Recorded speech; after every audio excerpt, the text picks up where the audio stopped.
Mesdames, Messieurs, bonsoir. Merci de prendre le rendez-vous de cette édition d'information. Le monde entier célèbre ce 3 mai la Journée mondiale de la liberté de la presse. Vous aurez dans cette édition les avis des professionnels des médias sur la liberté de la presse au Bénin, ainsi que la perception des citoyens par rapport aux journalistes.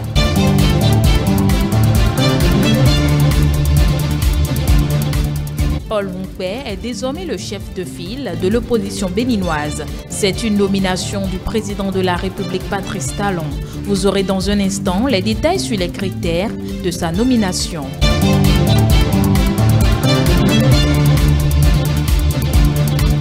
Sur le décryptage de ce dimanche 2 mai 2021, le consultant politique Agapit Napoléon Maforican a abordé plusieurs sujets d'actualité, notamment la journée de la liberté de la presse. Les précisions dans un instant.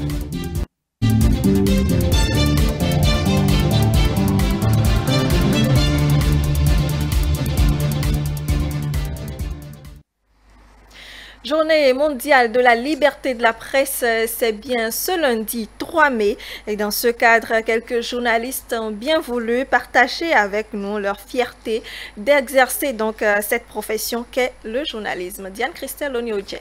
Chaque année, la Journée mondiale de la liberté de la presse permet de célébrer les principes fondamentaux liés au métier de journaliste, d'évaluer la liberté de la presse à travers le monde, de défendre l'indépendance des médias et de rendre hommage aux journalistes qui ont perdu leur vie dans l'exercice de leur profession. Ici, au Bénin, les hommes des médias se sentent fiers d'exercer ce métier noble. Se sentir journaliste en ce jour ne peut qu'être une fierté personnelle. Une fierté personnelle parce que le journalisme, c'est un art en réalité. Et puisque le journalisme est un art, il faut jouir de son art. Je suis fière d'exercer ce métier parce que, comme le dit une citation, quand tu choisis un métier que tu aimes, tu n'auras pas à travailler un seul jour de ta vie. Donc, c'est une passion. J'adore ce que je fais. Je suis fier de l'exercer, il faut le dire, parce que je me sens libre. Ça me permet de m'exprimer. Si je n'étais pas fier d'exercer le métier de journaliste, j'aurais changé de métier. C'est quelque chose que j'ai choisi délibérément, on ne me l'a pas imposé. Ce ne sont pas non plus les circonstances qui m'ont obligé à devenir journaliste, non. Jérôme Hongbo, rédacteur en chef de la télévision nationale, a évoqué l'importance du métier qu'est le journalisme. Le métier de journaliste me permet aujourd'hui de m'affirmer, de me faire connaître. Parce qu'à travers ce métier aujourd'hui, je peux communiquer, ce qui est à différencier du journalisme pur et simple. La communication, c'est différent du journalisme. Donc vous voyez, ça nous offre plusieurs branches. Donc je peux choisir ce que je veux, je suis libre, je le fais, je n'ai pas de contraintes. On ne m'oblige pas à faire X ou Y. Je suis fier d'être journaliste au Bénin. Parce que je fais ce que je veux, j'ai une famille, j'arrive à subvenir aux besoins de ma famille, et puis je me sens bien dans ma peau, dans ma chair. Tout va, donc j'en suis fier. C'était l'occasion pour ces journalistes de formuler leurs souhaits à l'endroit de leurs confrères exerçant ce métier. Le journalisme, qui est un art, s'exerce dans un cadre juridique. Et donc, il est nécessaire pour nous de nous imprégner de ces cadres juridiques-là pour vivre fièrement de nos tests et pour ne pas tomber sous le coup de la loi. Les conditions dans lesquelles nous exerçons le métier au Bénin, si les gouvernants peuvent faire quelque chose dans ce sens, ça sera à leur actif et ça va nous arranger nous autres. Et on sera encore plus à l'aise d'exercer le métier. Ça ne sert à rien en tant que jeune de voir un aîné qui trimballe encore une motocycliste de façon bizarre. On va dire, mais quand on est journaliste, des noitis, on est non. Et que nous aussi, professionnels du métier, qu'on soit professionnels, qu'on ne quémande pas tout le temps. À tous mes confrères, toutes mes consoeurs, je voudrais juste souhaiter une très bonne fête. Très bonne fête de la liberté de la presse. À ce que nous fassions de l'information un véritable outil de communication, un outil précieux pour informer le public, pas pour détruire, pas pour contribuer à nuire au peuple, à la consolidation nationale. L'information comme bien public, c'est le thème de la Journée mondiale de la liberté de la presse de l'édition 2021. Eh bien, l'information comme bien public, c'est le thème retenu pour l'édition 2021 de cette Journée mondiale de la liberté de la presse. Que comprennent les professionnels des médias de ce thème et quels sont les grands enseignements qu'ils en tirent? Réponse dans cet élément avec Célia Padono. Les professionnels des médias saluent le thème retenu cette année par l'Organisation des Nations Unies pour l'éducation, la science et la culture UNESCO pour la 28e édition de la Journée mondiale de la liberté de la presse.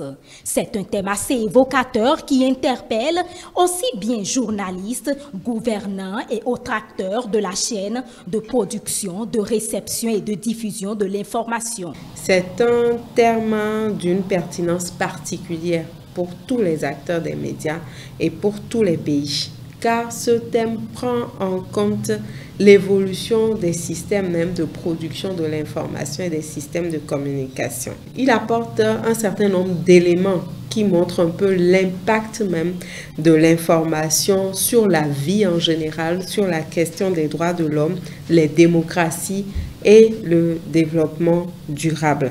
Concevoir l'information comme un bien public rappelle aux uns et aux autres cette exigence-là que lorsqu'on produit de l'information, lorsqu'on la diffuse et qu'on respecte l'intérêt public, eh bien cette information-là ne peut que contribuer au développement des pays, des États. Pour que l'information soit vraiment un bien public, il y a des préalables. Chaque acteur doit jouer son rôle. Ce n'est pas forcément parce que les moyens de communication sont faciles d'accès que l'information devient un bien public.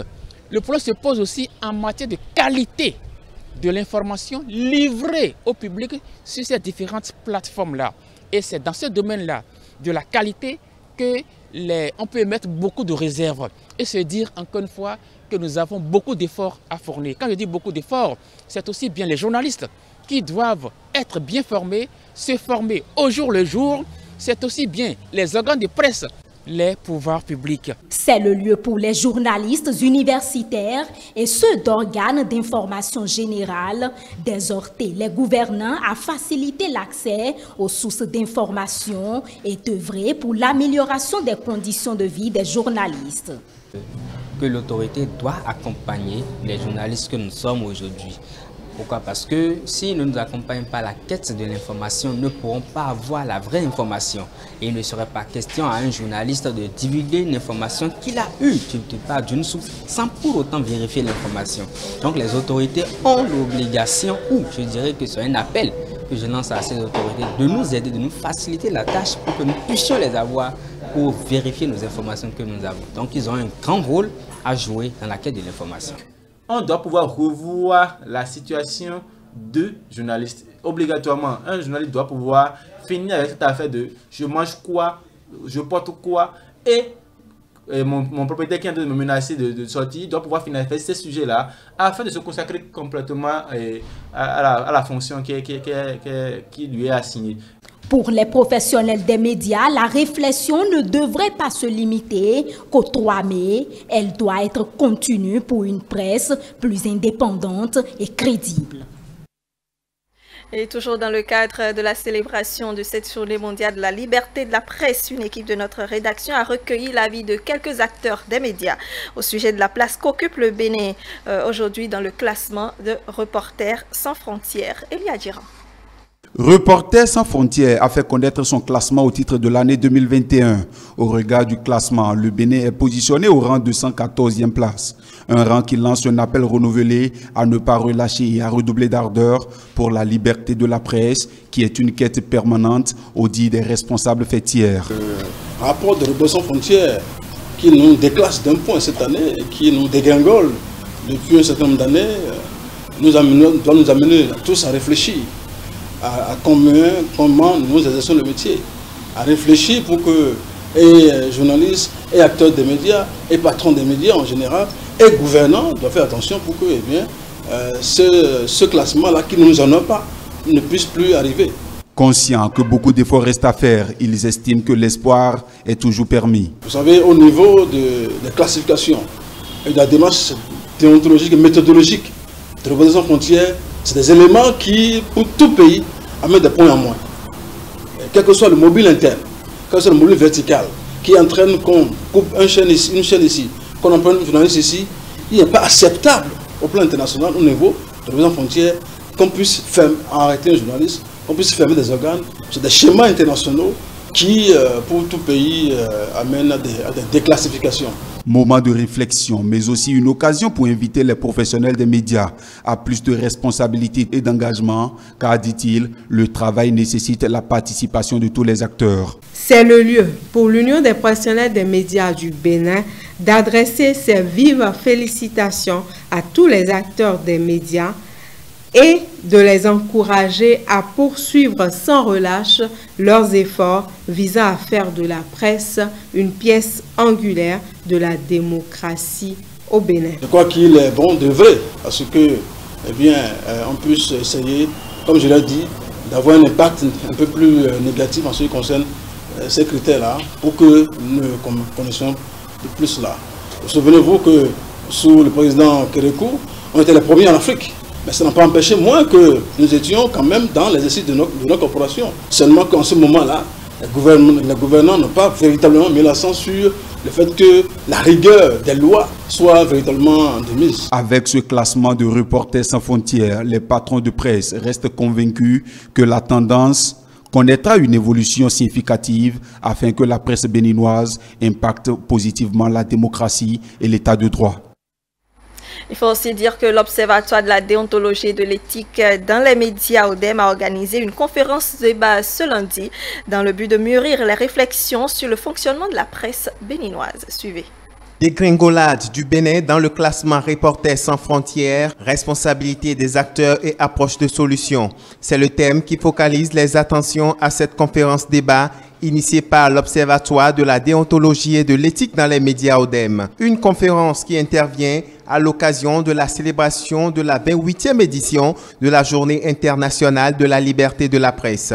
Occasion pour ces professionnels des médias béninois de revenir sur quelques principes sacro-saints du métier de journaliste, ses caractéristiques et prérogatives. Nous parlons de la liberté de presse et donc de presse. Nous parlons des médias et nous parlons prioritairement et pour nous des journalistes. Qui est journaliste, qui ne l'est pas?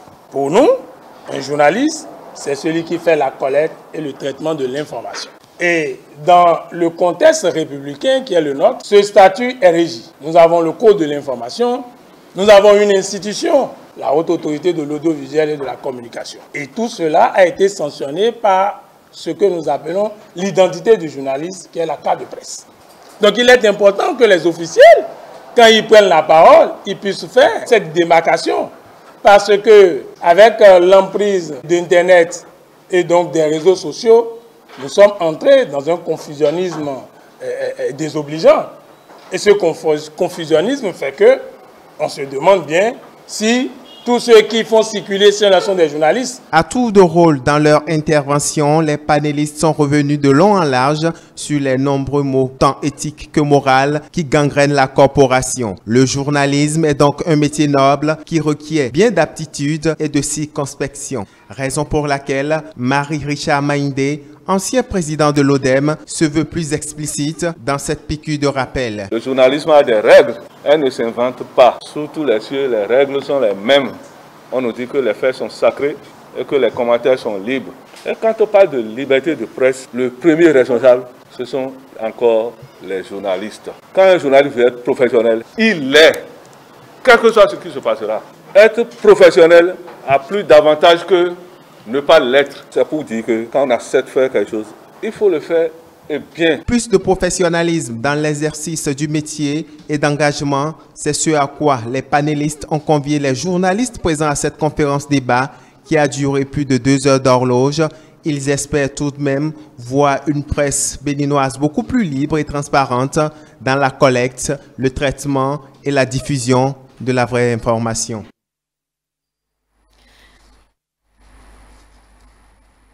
Et quelle est la perception des citoyens sur les journalistes béninois? Ils se sont prononcés au micro de nos reporters. Quand on dit qu'il reste à faire, rien n'est encore fait. Moi, je pense que la presse béninoise n'a qu'à continuer de faire son travail et de mieux nous apporter les informations s'il le faut. Être journaliste, ce n'est pas facile. Dans le passé, là, on ne savait pas qu'il y a les choses, les bonnes choses. Quoi. Mais en ces derniers temps, maintenant, nous voyons les bonnes choses et puis on sait que vraiment notre pays, ça va mieux. Je vous félicite beaucoup une fois encore, en vous disant d'aller plus loin que ça. Bon, moi, je suis satisfait. Les journalistes doivent être libres de leurs fonctions dans la République. On ne peut pas dire que tout est noir, Nous félicitons et le gouvernement et les acteurs de la presse pour les efforts dans ce sens. Et nous souhaitons vraiment que et la politique et les institutions qui sont concernées et la presse, tout le monde se mette ensemble pour réfléchir sur comment faire pour rendre la liberté à cette presse. Lorsque la presse est libre, d'abord il y a de la joie. Quand vous écoutez chaque fois des débats contradictoires, le peuple non seulement est illuminé, la joie, et ça décompresse. Souvent il y a des tensions de foyer parce qu'on constate qu'on n'arrive pas à s'exprimer. Donc vraiment tout le monde se met ensemble pour donner vraiment à la presse cette liberté en qui s'identifie. Il va falloir que la RAC soit plus regardant, former plus les organes de presse pour qu'ils soient plus professionnels. Parce que le vrai problème, c'est l'autonomie et le professionnalisme. L'autonomie financière et le professionnalisme. Donc si ces deux aspects sont un peu corrigés, bon, les gens vont suivre la presse, on va suivre la télé. Autre sujet de cette édition, Paul Hunkwe, secrétaire exécutif national du parti Foscori pour un Bénin émergent FCBE, est nommé par le président de la République chef de file de l'opposition béninoise. Quels sont les critères de sa nomination? Réponse dans ce commentaire de Karine Adeni. Paul Hunkwe est désormais le chef de file de l'opposition au Bénin. Secrétaire exécutif national du parti Foscori pour un Bénin émergent FCBE, il a été nommé par le président de la République, Patrice Talon. Une nomination prononcée par décret numéro 2021-183 du 28 avril 2021, conformément au dernier alinéa de l'article 8 de la loi 2019-45 du 25 novembre 2019 portant statut de l'opposition qui stipule que le chef de file de l'opposition est nommé par décret pris en Conseil des ministres sur proposition du Conseil électoral de la Commission électorale nationale autonome Sénat. Selon l'article 7 de la même loi, est considéré comme l'un des chefs de l'opposition tout chef d'un parti politique de l'opposition dont le nombre de députés à l'Assemblée nationale constitue de façon autonome un groupe parlementaire. Le même test indique qu'est également considéré comme l'un des chefs de l'opposition tout chef d'un groupe de partis de l'opposition constitué un groupe parlementaire à l'Assemblée nationale. L'alinéa 3 de l'article 7 de la loi sur le statut de l'opposition va plus loin. Est enfin considéré comme l'un des chefs de l'opposition tout chef de parti politique de l'opposition représenté ou non à l'Assemblée nationale, mais ayant totalisé au moins 10% des suffrages exprimés à l'issue des dernières élections législatives ou communales. En cas d'égalité du nombre de députés, le chef de file de l'opposition est le chef du parti politique déclaré de l'opposition ayant le plus grand nombre d'élus communaux à l'occasion des dernières élections communales. Pour rappel, le chef de l'opposition a une place à pouvoir au sein de l'institution en charge de l'organisation des élections au Bénin. Il doit donc désigner son représentant au sein de la prochaine mandature de la Sénat. Le 13 mai est la date limite pour la dite désignation. Voilà, c'était donc le commentaire sur la nomination de Paul Hunkwe comme chef de file de l'opposition béninoise. Pour finir, le consultant politique Agapit Napoléon Maforicain a opiné ce week-end sur l'émission Décryptage de ce dimanche sur plusieurs sujets d'actualité. Il a entre autres opiné sur les législatives de 2023 et autres. Suivez. Les effets palpables de la réforme du système partisan se feront sentir en 2023 lors des législatives.